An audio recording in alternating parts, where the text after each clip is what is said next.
रस्ते, शाळा आणि सिंचनाच्या प्रश्नांवर आमदार हिकमत उढाण यांची विधानसभेत प्रभावी मांडणी. विधानसभेच्या पावसाळी अधिवेशनात घनसावंगी मतदारसंघाचे आमदार हिकमत उढाण यांनी मतदारसंघातील रस्ते, पूल, प्राथमिक शिक्षण आणि सिंचनाच्या गंभीर प्रश्नांवर सरकारचे लक्ष वेधत प्रभावी भूमिका मांडली. पायाभूत सुविधांची दुरावस्था, ग्रामीण शिक्षणाची बिकट अवस्था आणि सिंचनातील अनुशेष यावर त्यांनी आकडेवारीसह ठोस मांडणी करत शासनाकडे कालबद्ध उपाययोजनांची मागणी केली. रस्ते आणि पुलांच्या प्रश्नावर बोलताना आमदार उढाणे यांनी सांगितले की घनसावंगी मतदारसंघात एकूण 7 राज्य महामार्ग असून त्यांची एकूण लांबी 266.55 किलोमीटर आहे. त्यापैकी केवळ 99.65 किलोमीटर रस्ते चांगल्या स्थितीत असून तब्बल 166.90 किलोमीटर रस्ते अत्यंत खराब अवस्थेत आहेत.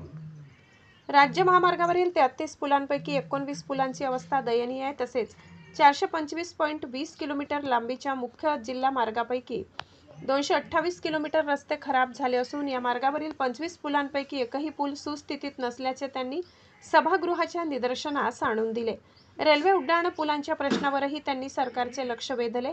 मतदारसंघातील 4 प्रमुख रेल्वे गेटवरून दररोज सुमारे 34 रेल्वे धावत असल्याने प्रत्येक वेळी सुमारे 11 मिनिटे गेट बंद राहते. त्यामुळे दिवसातील जवळपास 6 तास 41 मिनिटे वाहतूक ठप्प राहून नागरिकांना मोठ्या प्रमाणावर वाहतूक कोंडीचा सामना करावा लागत असल्याचे त्यांनी सांगितले. या सर्व कामासाठी शासनाने कालबद्ध विकास आराखडा तयार करून तातडीने निधी उपलब्ध करून द्यावा अशी त्यांनी मागणी केली.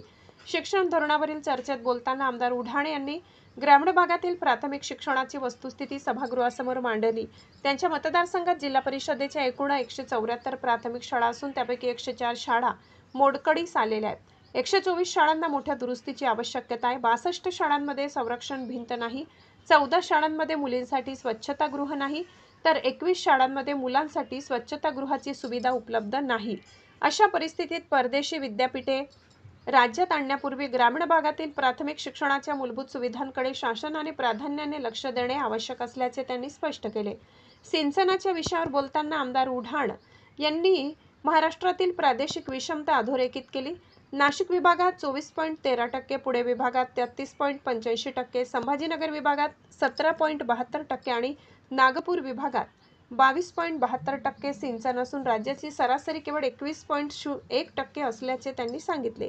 ही विषमता दूर करण्यासाठी अपूर्ण सिंचन प्रकल्प तातडीने पूर्ण करणे, डोंगराळ व अवर्षणग्रस्त भागात नवीन जलस्रोत निर्माण करणे, भारतीय राज्यघटनेतील कलम 371(2) अंतर्गत सिंचन अनुशेष भरून काढण्यासाठी विशेष निधी उपलब्ध करून देणे आणि विविध विभागांमध्ये पाण्याचे समतोल वाटप करणे आवश्यक असल्याचे त्यांनी नमूद केले.